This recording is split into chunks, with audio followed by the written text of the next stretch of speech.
नमस्कार साथियों, स्वागत है आपका मेरे चैनल में। तो दोस्तों, आज मैं अपना नेक्स्ट वीडियो लेके आ रहा हूँ। वीडियो होने वाला है क्लास 6 का, वही चैप्टर हम लोगों का जो चल रहा था। The name of the chapter was the first kingdom of India. So the first kingdom of India में मैं पढ़ा चुका हूँ, मुझे याद आ रहा है। मोनार्कीज, रिपब्लिक्स तक हो चुका है हम लोगों का। आज कहाँ से पढ़ना है? आज पढ़ना है हम लोगों को लाइफ इन द महाजनपद।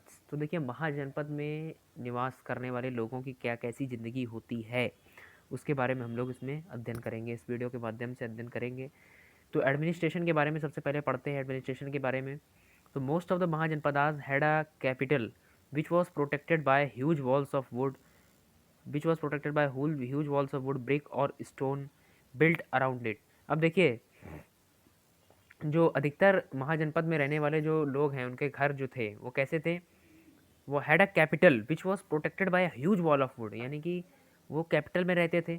और कैपिटल का मतलब क्या होता है? देखिए, कैपिटल का मतलब बहुत तरह होता है। कैपिटल फिजिकल कैपिटल होती है और ह्यूमन कैपिटल होती है। वो यहाँ पर उस कैपिटल का मतलब नहीं है, यहाँ पे कोई अनदर टर्म में कैपिटल को यूज़ किया गया है। ठीक है।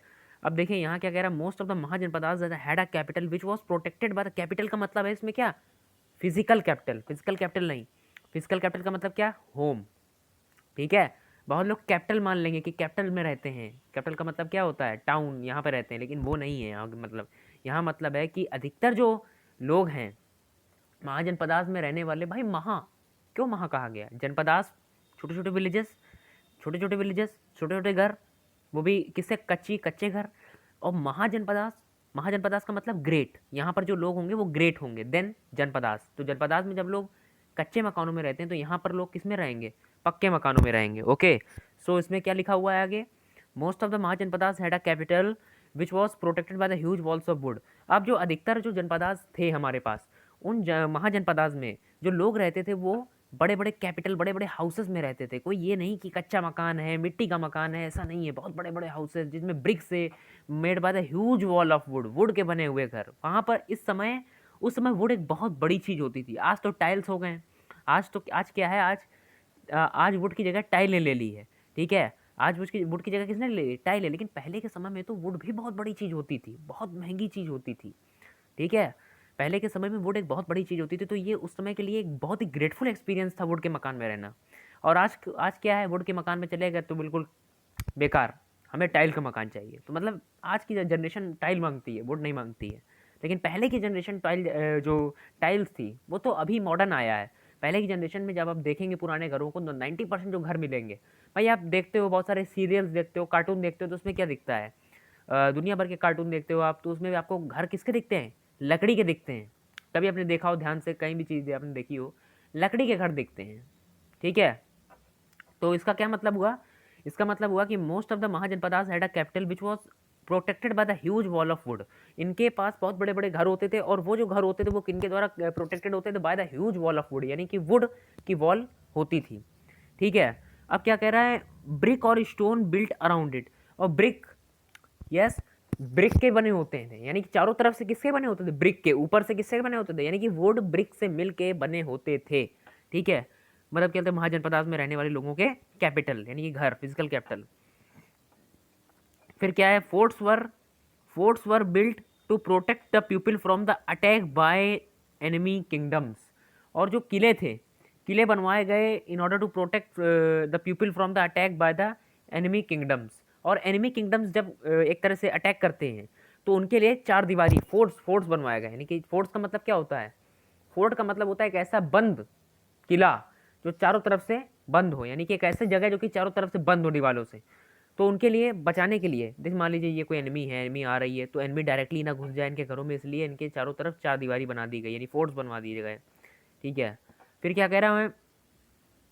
The king was advised by the priest और पुरोहिता and assisted by the ministers और अमात्यास। ठीक है। और अमात्यास in matter of war and defence he was assisted by the army commander और सेनापति। The king maintained large and well equipped armies. Soldiers were paid regularly salaries and by their kings throughout the year. अब इसमें क्या लिखा है कि the king was advised by the priest और पुरोहिता जो किंग थे उन्हें एडवाइस कौन करता था? प्रीस्ट करता था या फिर पुरोहिता करता था। ठीक है, मतलब जो किंग थे वो किन के माध्यम से चलते थे? वो प्रीस्ट के, पुजारियों के माध्यम से चलते थे। आज मंत्रियों के माध्यम से चलते थे, सेनापतियों के माध्यम से चलते थे उस समय के राजा, वो है भी। ठीक है, जैसे आज आप देखते हैं। तो देखिए इसमें क्या लिखा हुआ है, इसमें लिखा हुआ है कि the king was advised bye the priest और पुरोहिता। जो किंग थे वो किसके द्वारा मतलब राज्य करते थे, मतलब क्या थे वो किसकी सलाह से, किसकी सलाह लेकर राज्य करते थे? प्रीस्ट की, पुजारियों की, जो उनके मंत्री होते हैं, मंत्रीगण हो गए, और उनके दुनिया भर के जो पुजारी हो गए, पंडित हो गए, नवरत्न हो गए। जैसे आज आप देखते हो, आज के कॉन्टेक्स्ट में क्या देखते हो? आज के कॉन्टेक्स्ट में आप देखते हो कि जो प्राइम मिनिस्टर है वो ऐसे थोड़ा ना रूल कर रहा है। आज देखिए मैं बता देता हूँ, आज के कॉन्टेक्स्ट में प्राइम मिनिस्टर का बहुत ही अलग फंडामेंटल है। आज के कॉन्टेक्स्ट में अगर आप प्राइम मिनिस्टर को देखोगे तो prime minister council of minister की सलाह लेता है। और ये भी नहीं, जैसे मान लीजिए काउंसिल ऑफ मिनिस्टर की सलाह से कोई एक निर्णय उन्होंने पास कर दिया, लेकिन वो बिल जो है वो पास अगर मान लीजिए लोकसभा नहीं करेगी तो फिर क्या होगा? गया बिल। तो आज के ज़माने में क्या है कि इतने इतने सारे लोगों के साथ कंसल्टेशन करना पड़ता है प्राइम मिनिस्टर को। उस समय राजा कंसल्टेशन करते थे किसके साथ? मिनिस्टर हो गए, प्रीस्ट हो गए, बड़े बड़े पुजारी हो गए, नौरतन हो गए, उनके दरबार के, तो ये सब क्या हैं। The king was advised by the priest और पुरोहिता। पुरोहित कहते हैं हम लोग किंग, मतलब पुरोहित का मतलब होता है ब्राह्मण। ठीक है, ब्राह्मण फैमिली से बिलोंग करने वाला। And assisted by the ministers और अमत्यास। मिनिस्टर्स को अमत्यास कहते हैं, तो आप याद कर सकते हैं, याद करने वाले टर्म्स हैं ये सब। इन matter of war and defence he was assisted by the army commander और सेनापति। लेकिन जैसे मान लीजिए कोई आर्मी है, वो आर्मी अटैक करने वाली, तो उस कंडीशन में हम ऐसी ऐसी क्या क्या चीज़ें लगाएं जिस कारण से आर्मी हम पर अटैक ना करे। मतलब कौन से गोले बारूद लगाएं, या फिर कहाँ पे लगाएं, ईस्ट में कि वेस्ट में, किधर से हम लोग ज़्यादा सैनिक लगाएं, किधर द्वार पर कम सैनिक लगाएं, और किस तरीके से सुरक्षा करें, इन सब की जानकारी राजा को कौन देता है? मिलिट्री कमांडर देता है। और सेनापति उस समय कहे जाते थे मिलिट्री कमांडर्स। ठीक है, आर्मी कमांडर मिलिट्री कमांडर भी कहा जाता है। अच्छा, आप लोग मुझे बताइएगा कि भारत का मिलिट्री कमांडर कौन होता है? Who was the military head of India? बताइएगा। लेकिन ये एक बात है, गूगल से मत देखिएगा, नीचे क्या हैं, आपको जो लगे ऑप्शन मुझे दे दीजिएगा। ठीक है, तो अब क्या लिखा हुआ है कि the king maintained large and well equipped आर्मीज। अब क्या क्या करता है किंग जो होता है वो मेंटेन करता है बहुत ही बड़ी आर्मी। भाई देखिए, रिक्रूट करने का काम कौन करता है? किंग करता है। भाई काउंसिल ऑफ मिनिस्टर के अंदर जो मिनिस्टर इस समय एट द प्रेजेंट टाइम भरे हुए हैं, उन मिनिस्टर को लाने का काम किसने करा है? किसने करा है? प्राइम मिनिस्टर ने करा है। उन मिनिस्टर को लाने का काम प्राइम मिनिस्टर ने करा है with the consultation with president of India. Consultation with president of India, the prime minister can recruit the council of minister. And उन काउंसिल ऑफ मिनिस्टर्स में भी कैबिनेट मिनिस्टर को बनाने का काम किसने करा? इन्होंने ही करा। और वो जो कैबिनेट मिनिस्टर होते हैं वो इंपॉर्टेंट मिनिस्ट्रीज के डिपार्टमेंट, यानी कि देखिए हर मिनिस्ट्री का अपना एक डिपार्टमेंट होता है, तो उस डिपार्टमेंट के रूलर, भाई आप देखिए डिफेंस मिनिस्ट्री है, दुनिया भर की मिनिस्ट्री है, आपको देखने को मिलेंगे। राजनाथ सिंह, गृह मंत्री कौन है हमारे, आप बताइएगा? गृह मंत्री अमित शाह हैं। ठीक है, निर्मला सीतारमन फाइनेंस मिनिस्टर, बहुत सारे ये सब मिनिस्ट्री के डिपार्टमेंट है। और एक बात और ध्यान रखिए कि 7 से 8 मिनिस्ट्री हमारे भारत की कैबिनेट मिनिस्ट्रीज कहलाती हैं। ये सब मैं जनरल बातें कर रहा हूँ, इसमें सब नहीं है प्रेजेंट टाइम। थोड़ा सिविक्स का भी नॉलेज आपको होना चाहिए, politics is a very important thing. ठीक है, तो देखिए हमारा क्या भारत में है इस समय हमारे भारत में ये है कि 7 से 8 मिनिस्ट्रीज को हम लोगों ने कैबिनेटियल फॉर्म ऑफ मिनिस्ट्री कह दिया है। और वो जो होती हैं वो रूल करती हैं काउंसिल ऑफ मिनिस्टर पर। भाई देखिए, प्रेसिडेंट इतना, प्राइम मिनिस्टर इतनी बड़ी पद है, ठीक, मतलब इतने बड़ा पद होता है। अब प्राइम मिनिस्टर के पास क्या यही काम है कि वो 80 मिनिस्टर की कंसल्टेशन लेता घूमेगा? नहीं, वो क्या करता है? वो पूरी कैबिनेट मीटिंग करता है। कैबिनेट मीटिंग को सम्यूट करने का काम प्राइम मिनिस्टर करता है। अब क्या है कि प्राइम मिनिस्टर बुलाएगा उनकी मीटिंग, इनके कैबिनेट मिनिस्टर्स की। अब कैबिनेट मिनिस्टर क्या करेंगे? कैबिनेट मिनिस्टर करते हैं काम टू एडवाइस लेने का काम करते हैं कि हमारे जो अनदर काउंसिल ऑफ मिनिस्टर्स हैं उनके एडवाइस को लेके कि यार इस मिनिस्ट्री के इस डिपार्टमेंट के इस मिनिस्टर ने ये कहा, सर क्या ये बात सही है, हमारे देश में लागू हो सकती है? तो मतलब स्टेट मिनिस्टर्स की कंसल्टेशन को लेने का काम कैबिनेट मिनिस्टर की कंसल्टेशन को लेने का काम प्राइम मिनिस्टर की कंसल्टेशन को लेने का काम लोकसभा के बाद वो जो बिल होता है वो दैट बिकम ए लॉ। क्योंकि प्रेसिडेंट कुछ नहीं है, प्रेसिडेंट के पास कोई पावर नहीं है।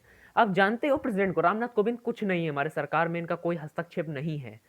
ठीक है, चलिए आगे चलते हैं। मैं बताने को तो बहुत कुछ है पॉलिटिक्स में, आप लोग अगर पढ़ें तो पॉलिटिक्स भी काफ़ी इंपॉर्टेंट थिंग है।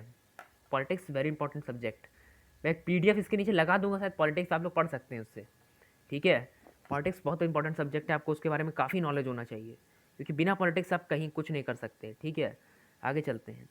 In the in the matters of war and the defence, क्या कह रहा है इसमें, in the matters of war and the defence he was assisted by the army commander और द सेनापति। अब वार के समय वो सब हो भाई, अब क्या है, उस समय क्या था कि जो मिलिट्री कमांडर था वो कौन था, सेनापति था। तो अब आज आज के समय में क्या है कि भाई अगर कोई भी सेना, भाई क्या, अभी क्या हुआ 2018 में, क्या हुआ जब सर्जिकल स्ट्राइक होने वाली थी, जब मोदी जी ने सर्जिकल स्ट्राइक का लगाया कि भाई हमें सर्जिकल स्ट्राइक करना है, ये सब योजनाएं बनाएगी, तो उसमें सबसे आपने देखा कि सबसे ज़्यादा कंसल्टेशन था वो किनका था, डिफेंस मिनिस्टर का था, राजनाथ सिंह जी का था। ठीक है, सबसे ज़्यादा कंसल्टेशन मोदी जी के साथ उन्होंने ही करी थी, क्योंकि वो उस डिपार्टमेंट के, वो उस मिनिस्ट्री के डिपार्टमेंट के ओनर हैं, और उनके अंडर में बहुत सारे सिविल सर्वेंट काम कर रहे हैं जो कि उनके लॉज को इम्प्लीमेंट कर रहे हैं। ठीक है, आगे चलते हैं। फिर क्या कह रहा है कि इन matter of the war and the defence he was assisted by the army commander और द सेनापति, the king maintain large in the well equipped आर्मीज। King क्या करता है, बहुत बड़ी बड़ी आर्मीज बनाता है, रिक्रूट करता है। भाई जैसे मैंने बताया एग्जांपल में हर चीज़ का दे रहा हूँ भाई, मैं आपको क्या करा रहा हूँ, मैं आपको रिलेट करा रहा हूँ क्या हमारी वर्तमान भारत की पॉलिटिक्स क्या प्राचीन भारत की पॉलिटिक्स से मिलती जुलती है कि नहीं, ये बात भी तो पता हो। ये हमारी वर्तमान भारत की पॉलिटिक्स है, ये हमारी प्राचीन भारत की पॉलिटिक्स है। एंशियंट मॉडर्न, क्या मॉडर्न भारत की पॉलिटिक्स एंशियंट भारत की पॉलिटिक्स से मिलती है कि नहीं, बिल्कुल मिलती है। इसका मतलब हमारी संस्कृति में पहले से ही लोकतंत्र था। इसका मतलब क्या हुआ कि हमारी संस्कृति में बहुत प्राचीन समय से ही लोकतंत्र था, लेकिन हमने उसकी पहचान नहीं करी और दूसरे लोग उसकी पहचान कर ले गए और क्या कहला गए, इसके फाउंडर कहला ले गए। लेकिन हमारे हनुमान चालीसा के अंदर ही इतने सारे मंत्र लिखे हुए हैं, उसमें बहुत सारी चीज़ें लिखी हुई हैं, सूर्य से पृथ्वी की दूरी उसी में लिखी हुई थी, लेकिन हम लोगों ने पढ़ना नहीं चाहा, हम लोगों ने इससे दिमाग नहीं लगाना चाहा। और जो अंग्रेज थे उन्होंने पढ़ा, उन्होंने दिमाग लगाया, उन्होंने निकाल दिया, तो उनका नाम हो गया न्यूटन। न्यूटन न्यूटन अरे कुछ न्यूटन नहीं, Newton law and Pascal law, Ohm's law, Maxwell's law, दुनिया भर की लॉ बनी हुई है फिजिक्स में, पूरा फिजिकल वर्ड पढ़ना है अभी। ठीक है, तो ये सब जो लॉज हैं ये सब अंग्रेजों ने बनाई भाई। क्यों बनाई, क्योंकि पढ़ाई करी उन्होंने। और ये सब जो लॉज थी, जो दुनिया भर की लॉज हैं, ये हमारे बाहर से बहुत बड़े बड़े बना गए भाई। देखिए सबसे पहले परमाणु, आप लोग जानते होंगे, परमाणु के क्षेत्र में जाएंगे तो डेल्टन का नाम आपको तो मैं अलग से थोड़ा बता रहा हूँ, आप लोग सुन लीजिए थोड़ा। परमाणु के क्षेत्र में जो आप जाएंगे, एटम्स के क्षेत्र में, तो फिर आपको क्या देखने को मिलेगा, डेल्टन डेल्टन डेल्टन। पूरा गूगल में एक दिन देख रहा था, पूरा गूगल डेल्टन डेल्टन डेल्टन के नाम से भरा हुआ है। लेकिन आपको ये बात पता होनी चाहिए, मैंने अभी एक थ्योरी पढ़ी थी, थ्योरेटिकल बुक्स में पढ़ता रहता हूँ, उसमें मैंने एक बुक पढ़ी थी, उसमें था शायद भारत की, मैंने एंशियंट की कोई बुक पढ़ी थी, उसमें याद नहीं आ रहा मुझे, याद नहीं आ रहा। तो शायद मैंने उसमें हाँ, ये मुझे याद है कि उसमें मैंने पढ़ा था। तो सबसे पहले जो परमाणु का उल्लेख है, हिंदी में ये बुक थी, हिंदी में बुक थी, परमाणु का सबसे प्रथम उल्लेख महर्षि कणाद ने करा है। महर्षि कणाद ने परमाणु का सबसे प्रथम उल्लेख करा है। और हमारे जो महर्षि कात्यायामा महर्षि हैं, कात्यायामा महर्षि जी ने बताया कि सबसे छोटा जो पार्टिकल होता है वो हमारा एटम होता है, और different same amount of atom को मिलाने से एक एलिमेंट मिलता है। उन्होंने ये चीज़ बता दी, और इसी चीज़ को सारे साइंटिस्ट घुमा घुमा के लेते आए। रदरफोर्ड हो गए, दुनिया भर के हमारे साइंटिस्ट, जे थॉमसन हो गए, रदरफोर्ड हो गए, बोहर्स हो गए, दुनिया भर के ओहम हो गए, बहुत सारे हमारे साइंटिस्ट हैं, उन्होंने घुमा घुमा के दिए, उनके नाम बन गए, और हमारे महर्षियों को कोई नहीं पहचानता है। ये बहुत हम लोगों के लिए अपमान का विषय है। ठीक है, तो आप लोगों को पता होना चाहिए हमारी संस्कृति कितनी प्राचीन, हमारी प्राचीन संस्कृति कितनी महान रही है, हमें गर्व होना चाहिए। चलिए नेक्स्ट आते हैं, क्या था, तो soldiers were paid regularly salaries by the king through out the year, तो किंग उन्हें सैलरी भी देता है। ठीक है भाई, जो रिक्रूट करेगा वही तो सैलरी देगा। ठीक है, जैसे मान लीजिए कोई दुकान है, दुकान में कोई काम कर रहा है, उस बंदे को जिस मैनेजर ने रखा है तो मैनेजर जो सैलरी देगा, वही बिल्कुल सेम कॉन्सेप्ट आपको लगाना है इसमें। चलिए देखते हैं इसमें क्या है। हाँ, फॉर्म्ड देयर एसोसिएशन, ये कहाँ पे था, formed their association which looked the interest of the particular groups. The association were called as श्रेणीज कहलाता है एसोसिएशन। तो form their association which look the interest of the particular group, ये कहाँ से आ गया, जो ऐसे ऐसे एसोसिएशन जो लोग बनाते हैं जो कि टेक आउट करता है इंटरेस्ट ऑफ पर्टिकुलर ग्रुप्स को, वो जो एसोसिएशन कहलाते हैं वो श्रेणीज कहलाते हैं। गजब की चीज़ है, यानी ऐसे ग्रुप ऑफ पीपल जिनको समाज में बनाया जाता है in order to look for कि किसको समाज में क्या चीज़ की ज़रूरत है, उसको वो चीज़ प्रोवाइड करी जाए, तो वो क्या कहलाते थे, श्रेणीज कहलाते थे। Trade and commerce flourished in the period due to the introduction of the money, metal coins made of silver and, ये सब आप पढ़ सकते हैं, there are called as punch marks coin because these metal were punched with images such as tree, fish, bull, elephant. The introduction of the money economy, growth and commerce. Money के आ जाने से क्या बोलते हैं, ग्रोथ में हुआ, किसमें, commerce and हमारे ट्रेड में। भाई मनी आ गई तो किसमें हमारी ग्रोथ होगा, कॉमर्स में भी और ट्रेड में भी। ठीक है, ये पढ़ लेते हैं, फैक्ट है थोड़ा सा, पढ़ लेते हैं, फैक्ट है जो थोड़ा फैक्ट है। Alexander was the ruler of the Macedonia in Europe. Macedonia एक जगह है जो कि कहाँ पर है, यूरोप में है, तो वहाँ का ये रूलर था। He wanted to become a ruler of the world. वो चाहता था कि यार मैं पूरे विश्व का शासक बनूं। When he wanted to conquer India, जब वो इंडिया में आया जीत पाने के लिए, his soldier refused as they were scared of vast armies of the Indian rulers. तो देखिए, हिज सोल्जर्स रिफ्यूज्ड, उनके सोल्जर्स ने मना कर दिया, as they were scared at the vast armies of the Indian rulers. देख लिए कितनी गजब की बात है। वो जो था इतना गजब का शासक था, इतना गजब का शासक था, वो चाहता था कि मैं पूरे मैं दुनिया पे रूल करूं। लेकिन क्या हुआ उनकी, वो अपनी एनिमी के साथ यहाँ आए, उनके एनिमी जो थे वो लड़ने के लिए तैयार नहीं थे। क्यों? क्योंकि वो डर गए देख के, क्या कि भारत के एनिमीज कितने विशाल हैं। भाई पहले के ज़माने में भारत के लोग इतने महान, 6-6 फुट के होते थे, इतने लंबे लंबे चौड़े चौड़े सीने, बिल्कुल ताकतवर एकदम। आप लोग अभी महान क्लास 9th में आप लोग पढ़ेंगे, एक चैप्टर क्या बोलते हैं, शायद हिंदी में है, उत्तर प्रदेश की पुस्तिका आपके पास आएगी, तो उसमें है श्री रामचंद्र के बारे में। तो श्री रामचंद्र का इतना खतरनाक वर्णन किया, इतना अच्छा सुशोभित करा गया उनको कि देख के मज़ा आ गई। ठीक है, तो पहले के लोग इतने बड़े बड़े लंबे लंबे चौड़े चौड़े होते थे, भुजाएं कंधों तक, मतलब जो भुजाएं थी वो कहाँ तक, नीचे बाहों तक आती थी, इतने लंबे लंबे चौड़े चौड़े ताकतवर। ठीक है, अब रेवेन्यू दोस्तों पढ़ेंगे नेक्स्ट वीडियो में, तब तक के लिए गुड बाय। ठीक है, और आपको कोई अगर दिक्कत हुआ करे तो आप वीडियो के नीचे लिख सकते हैं, वीडियो कैसा लग रहा है आप बता सकते हैं मुझे, अच्छा लग रहा हो, थोड़ी क्वालिटी बढ़ानी हो अच्छा। आज मैंने पहली बार वो मतलब क्या था, थोड़ा कैमरा वैमरा लगा के कर दिया, तो मैंने कहा ठीक है भाई कैमरा एक बार लगा दिया जाए, एक बार देखते हैं कैसा वीडियो बनता है, इसीलिए मैंने आज कैमरा एक बार टेस्ट करके देखा। वैसे मेरा मन नहीं था, लेकिन मैंने सोचा चलो ठीक है यार, कैमरा आज एक बार चेक कर लेते हैं, इसी बहाने फेस रिवील भी हो जाएगा। ठीक है, चलिए मिलते हैं फिर नेक्स्ट वीडियो में, तब तक के लिए गुड बाय।